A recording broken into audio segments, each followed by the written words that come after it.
بسم اللہ الرحمن الرحیم۔ السلام علیکم ناظرین، کیسے ہیں آپ سب؟ امید ہے سب ٹھیک ہوں گے۔ ایک مرتبہ حضرت سلیمان علیہ السلام دریا کے کنارے بیٹھے ہوئے تھے کہ انہوں نے دیکھا کہ ایک چونٹی جو ہے وہ ایک گیہوں کا دانہ لے کر نہر کی طرف جا رہی تھی۔ حضرت سلیمان علیہ السلام اس کو بہت غور سے دیکھنے لگے۔ جب چونٹی پانی کے قریب پہنچی تو اچانک ایک مینڈک نے اپنا سر باہر نکالا اور اپنا منہ کھولا تو یہ چونٹی اپنے دانے کے ساتھ اس کے منہ میں چلی گئی۔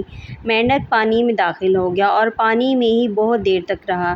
حضرت سلیمان علیہ السلام اس کو بہت غور سے دیکھتے رہے اور ذرا ہی دیر میں مینڈک پانی سے نکلا اور اپنا منہ کھولا تو چونٹی باہر نکلی، البتہ اس کے ساتھ دانہ نہ تھا۔ حضرت سلیمان علیہ السلام نے اس کو بلا کر معلوم کیا کہ ماجرا کیا تھا اور وہ کہاں گئی تھی۔ اس نے بتایا کہ اے اللہ کے نبی، آپ جو نہر کی تہہ میں ایک بڑا کھوکھلا پتھر دیکھ رہے ہیں، اس کے اندر بہت سے اندھے کیڑے مکوڑے ہیں۔ اللہ تعالیٰ نے ان کو وہاں پیدا کیا ہے، وہ وہاں سے روزی تلاش کرنے کے لیے نہیں نکل سکتے۔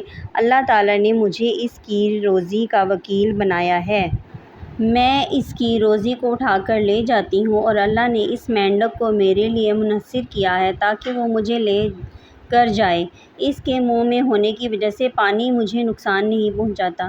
وہ اپنا منہ بند پتھر کے سوراخ کے سامنے رکھ دیتا ہے، میں اس میں داخل ہو جاتی ہوں۔ جب میں اس کی روزی اس تک پہنچا کر پتھر کے سوراخ سے اس کے منہ تک آتی ہوں تو مینڈک مجھے منہ سے باہر نکال دیتا ہے۔ حضرت سلیمان علیہ السلام نے کہا، کیا تو نے ان کیڑوں کی تسبیح کو سنا؟ چونٹی نے بتایا، ہاں، وہ سب کہتے ہیں، پاک ہے وہ ذات جس نے مجھے گہرے پانی میں بھی نہیں بھولا۔ Thanks for watching.